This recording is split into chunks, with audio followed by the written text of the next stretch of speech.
Endocrine system, very basic discussion here. The endocrine system is the collection of glands, and that glands produce the hormone, and that hormone regulate our metabolism, regulate the growth and development, regulate tissue function, regulate sexual function, reproduction, and also play important role in sleep and mood. In this picture here, you can see the glands in our body we call endocrine glands. Pituitary gland in the brain, thyroid gland with parathyroid, thymus, pancreas, and adrenal glands. Top of the kidney, in case of man, testis, in case of female, ovaries. The first gland here, pituitary.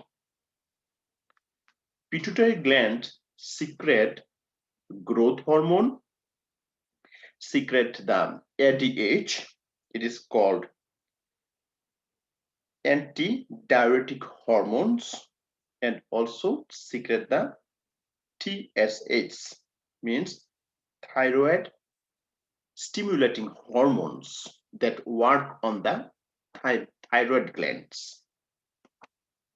The pituitary glands has two parts, anterior pituitary and posterior pituitary.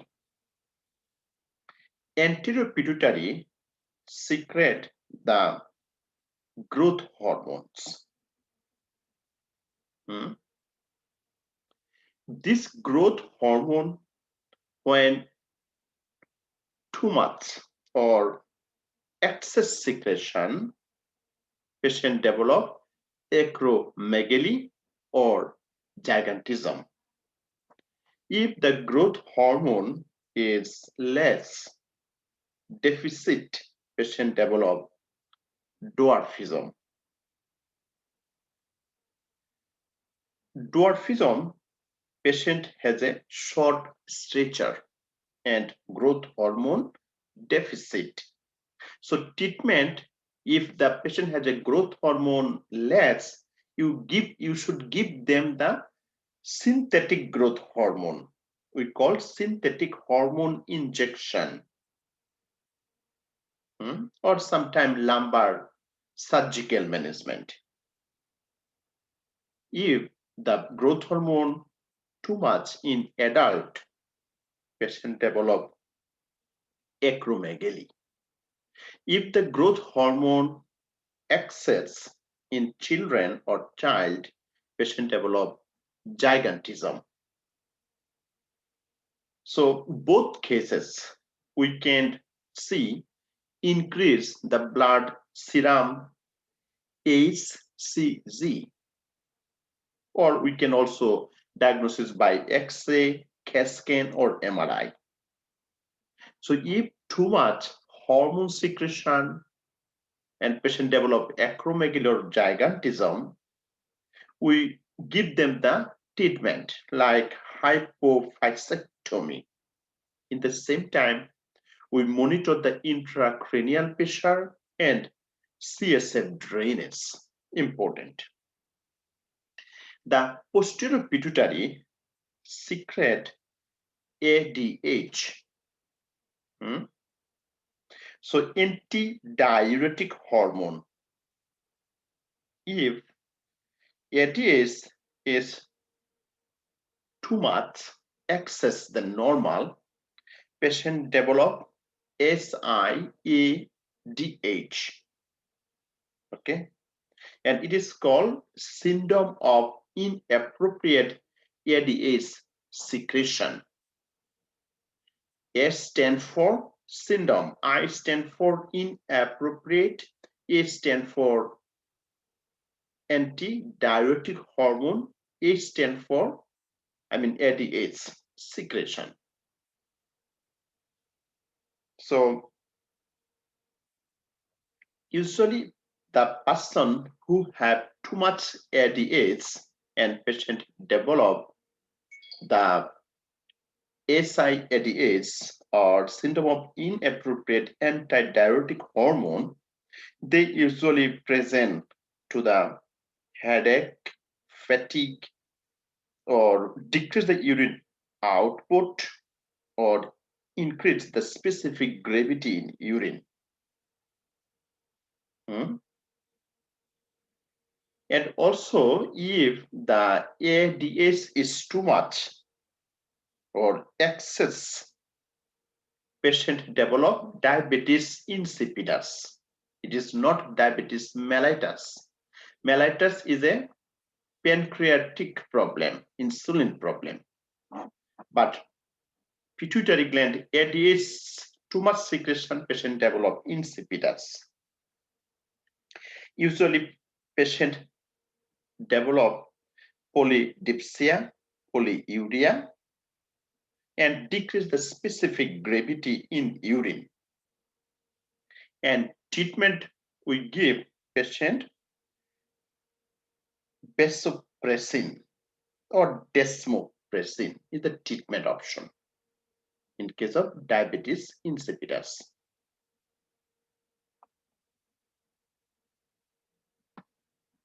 So as I told you, if the pituitary gland, posterior pituitary, the excessive, so if the pituitary excessive secretion, patient develop the SIADH, but if ADH is deficit, patient develop diabetes insipidus. And treatment option is we give them vasopressin or desmopressin. And sign symptom of diabetes insipidus and diabetes mellitus is almost same. Both cases, patient has a polydipsia, polyuria, but patient specific gravity is not same. In case of diabetes insipidus, decrease the specific gravity of urine. Okay. In case of SIADH, we can see the specific gravity of urine increase.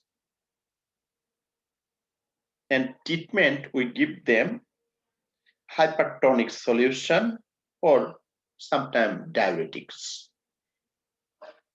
Now go another one is thyroid deficiency. This is a thyroid gland. If the TSS is hyposecretion, patient develop the thyroid deficiency.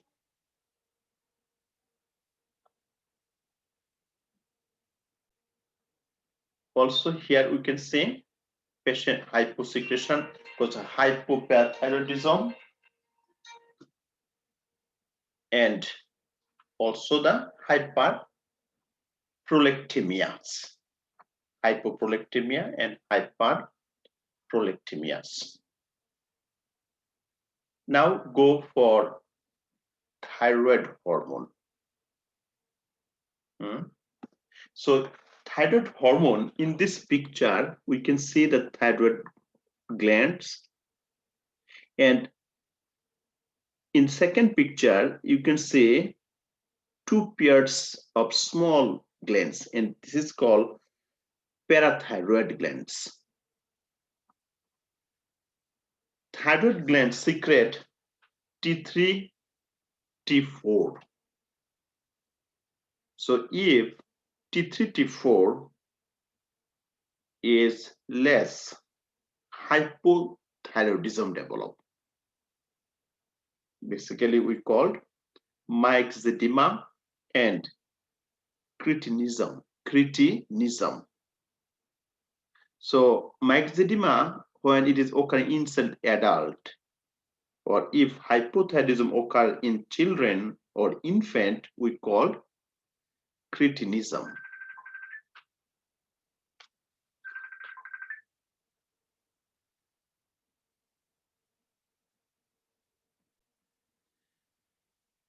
So we, as I told you, if the T3, T4 is hyposecretion by thyroid gland, patient develop hypothyroidism. If the T3, T4 excess secretion from thyroid gland, patient develop hyperthyroidism. So what are the difference between hypothyroidism and hyperthyroidism? I'm going to explain more. But let me finish this table first. Some book mentioning the when patient have hyperthyroidism, we called, or other way to explain, we Graves' disease.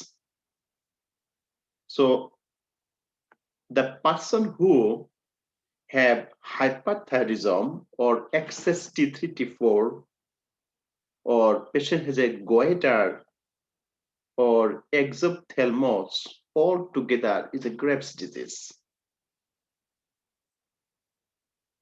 Or simply thyroid gland is enlarged or bigger, we call goiter. On the other hand, when the T3, T4 less hypothyroidism develop, when hypothyroidism in the children or infant, which is called cretinism.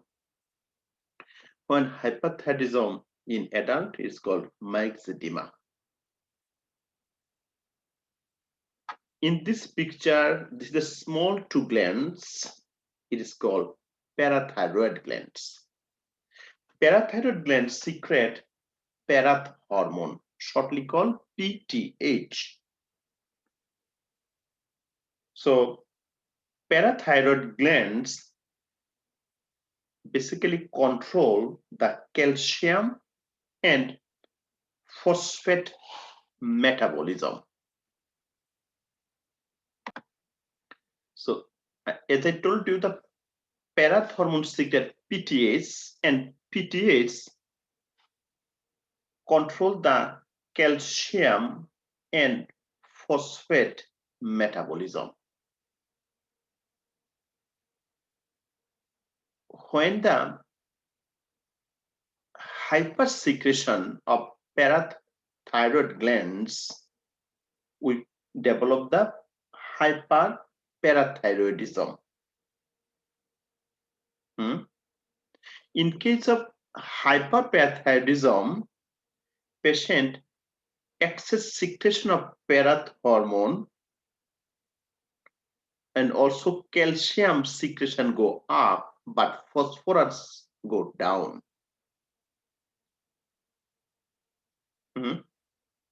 So if you check this patient who have hyperparathyroidism,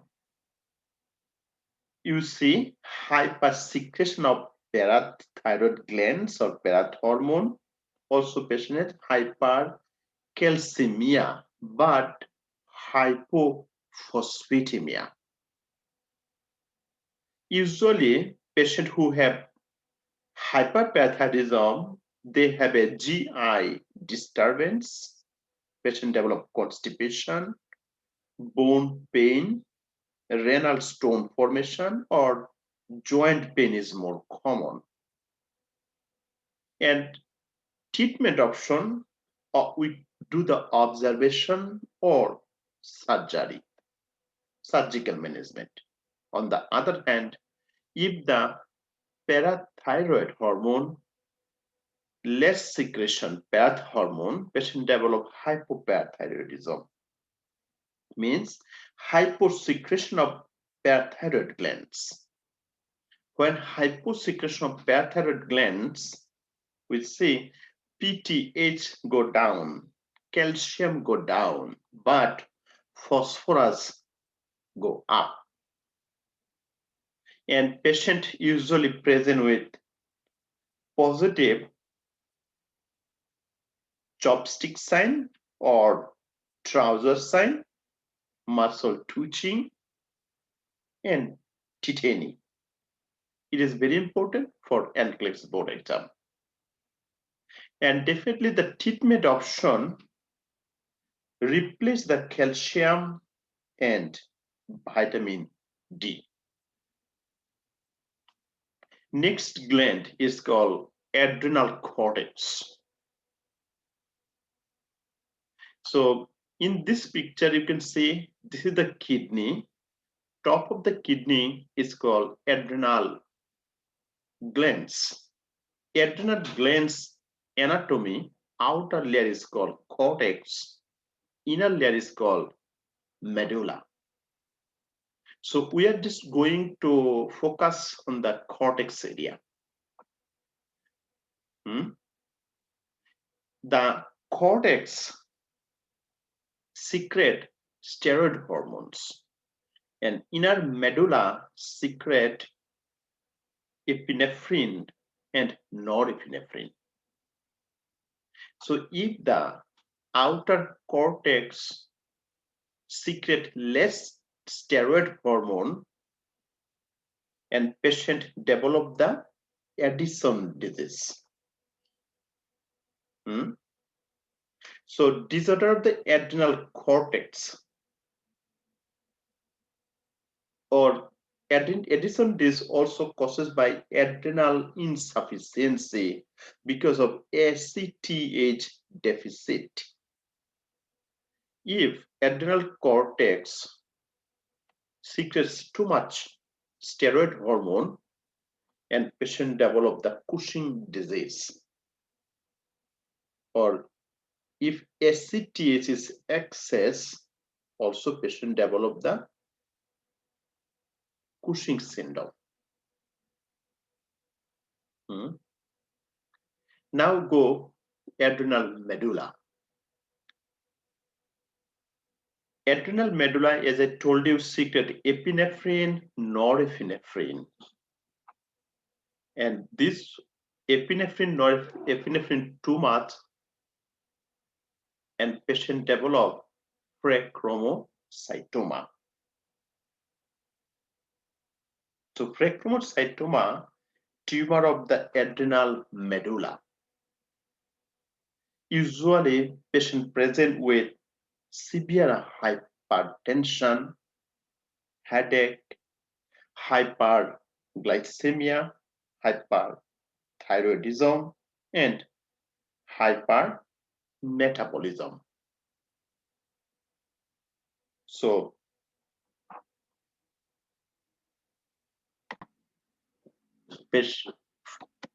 pherecytoma patient develop the severe hypertension or hyperglycemia, increase the blood sugar level, or excessive sweating, or hypermetabolism. The treatment option we give, surgical removal of the tumor or glands.